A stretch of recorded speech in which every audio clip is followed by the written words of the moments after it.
We are kicking it off with the Las Vegas Bowl. I'm going to give you my full preview and score prediction. Florida Gators, Oregon State Beavers, right here on the SEC Recap Podcast.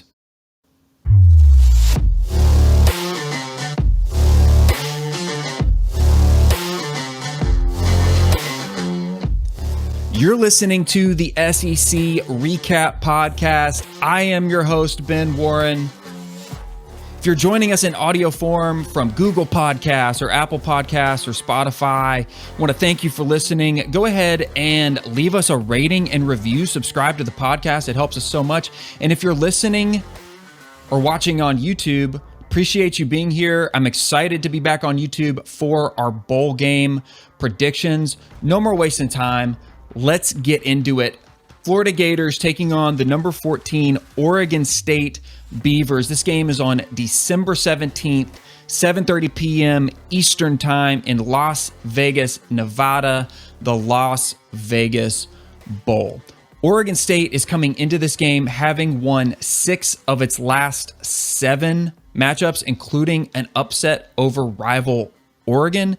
Meanwhile, Florida has lost 4 of its last 6, including its rivalry game to Florida State, as well as losing 1 to Vanderbilt, one of the worst teams in the SEC. Look, on paper, this seems like a mismatch. I mean, how does number 14 ranked 9-3 Oregon State get paired up in the Las Vegas Bowl with a 6-6 middle-of-the-road Florida Gators team that, even when they had superstar Anthony Richardson at QB, were kind of just up and down all season? Oregon State might not have all of the offensive pieces they need to be competitive at a higher level, but they have a greatly improved defense that has surprised a lot of people. Florida, meanwhile, has underwhelmed everyone following a surprise upset of Utah in their season opener. Oregon State comes into this game basically at full strength, while Florida is decimated by opt-outs. Is there anything that Billy Napier's squad can do to make this competitive? Or will the Beaver Dam keep the Gators out? Let's dive in. And as always, I like to start by looking at offense.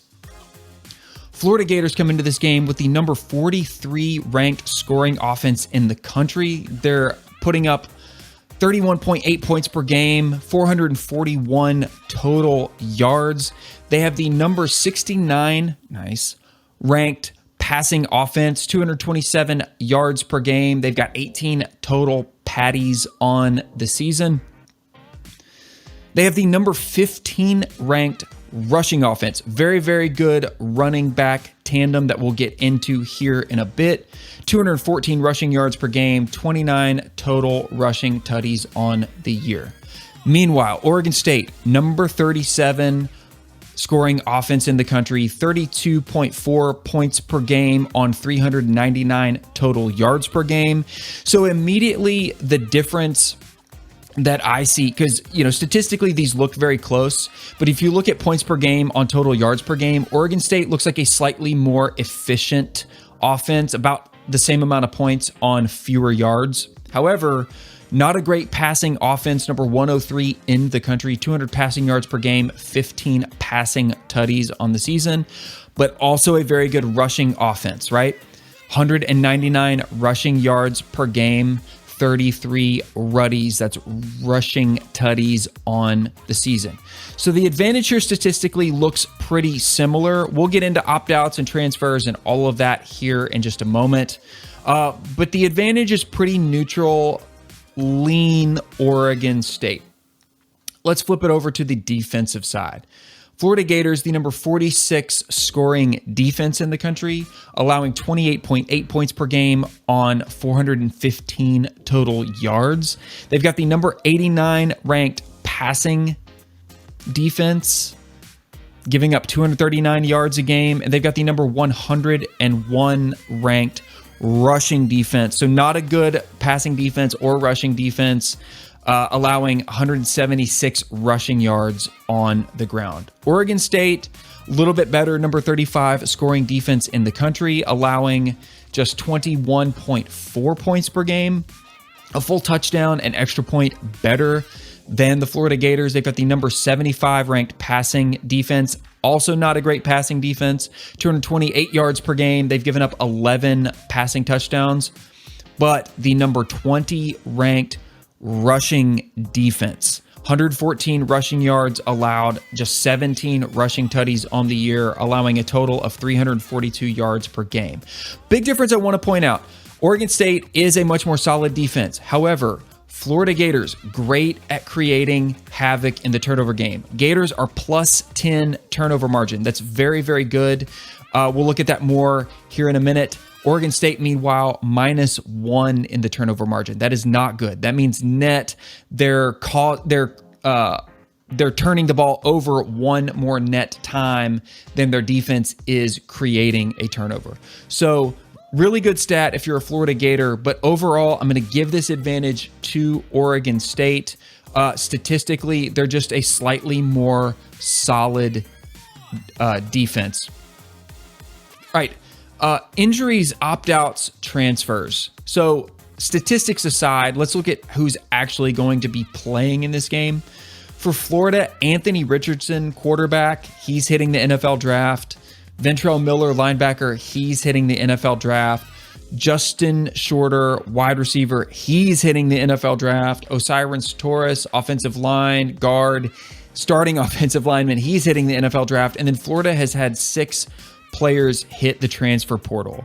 Jalen Kitna, backup quarterback to Anthony Richardson, who would be starting in this game, was dismissed from the team earlier in December following an arrest. I'm not going to get into all of that on this podcast. For Oregon State, backup quarterback Chance Nolan, he's hit the transfer portal. Luke Musgrave, tight end, he's declared for the NFL draft. And Ron Harge, defensive back, has hit the transfer portal. So there's a big difference. Statistically, you look at offense, defense for these two teams, and you think, well, they're pretty close, right? But then you look at all of the opt-outs, transfers, and others for Florida, and you go, oh man, this might not be as close as it appears. Key players for Florida, those running backs that I briefly mentioned earlier, Montrell Johnson Jr., Trevor Etienne, really good running back tandem.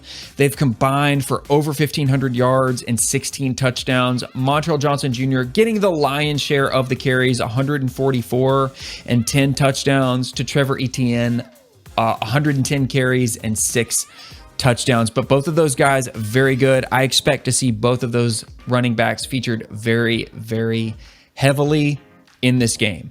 Meanwhile, Oregon State have a great running back as well. Damian Martinez, 158 carries for 970 yards and 7 touchdowns. He averages 6.1 yards a carry. That is excellent. Very, very good. He's not big in the passing game. I think he just has single-digit receptions for maybe double-digit yards. So they don't really use him in that role, but he is very, very good in his own right.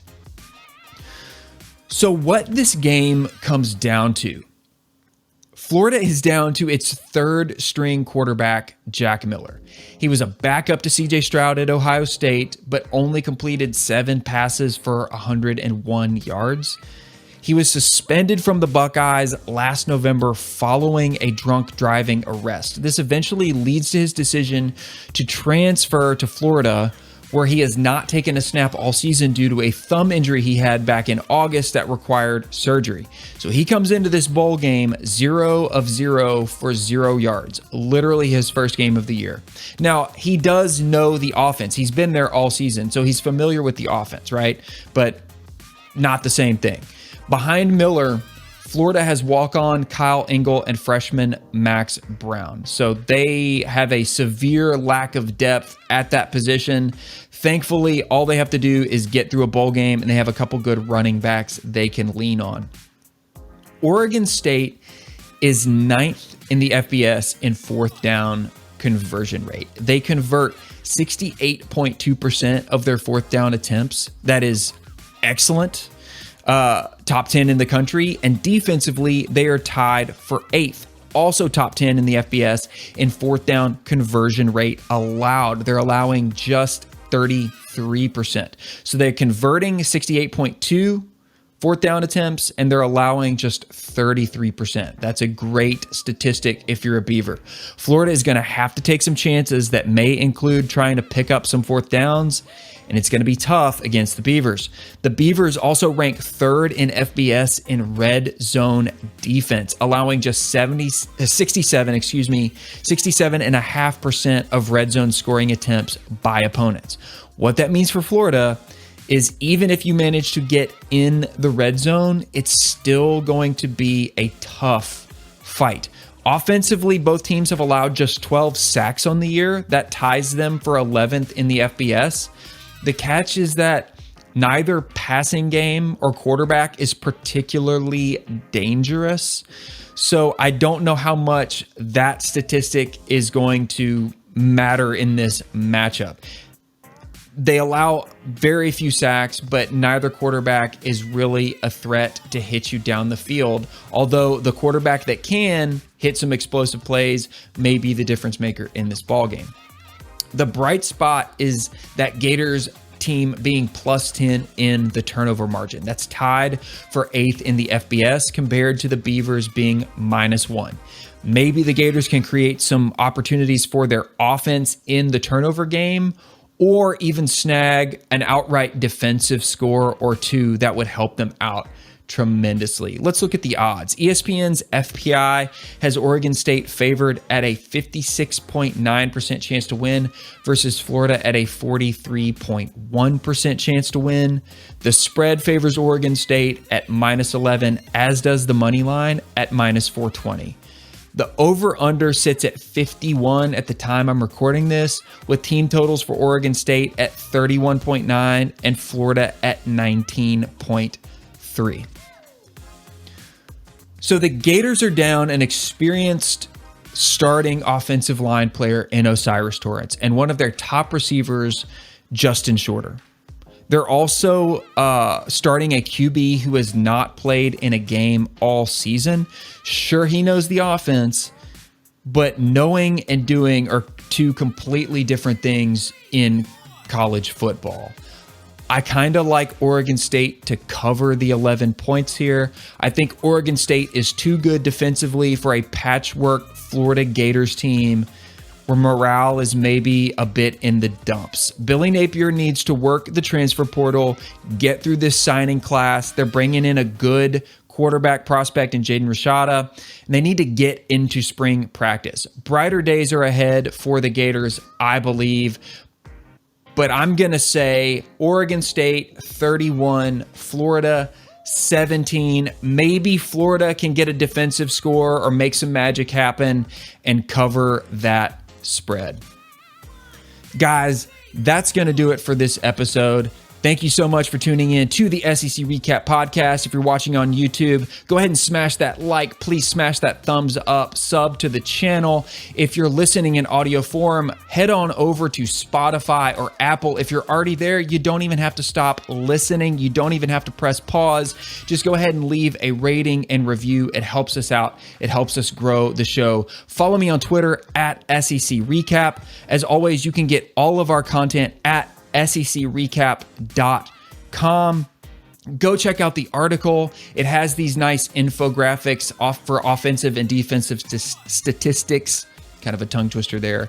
In it, if you're a visual person. And as always, if you like merch, you can check out my merch. I've got our SEC Pride series on our Bonfire store, bonfire.com/store/SEC Recap. Guys, that's going to do it. Have a great week. Enjoy the Las Vegas Bowl and stay tuned. Like, subscribe, get notified from my other bowl game preview and predictions. Have a great week. I'll catch you on the next one.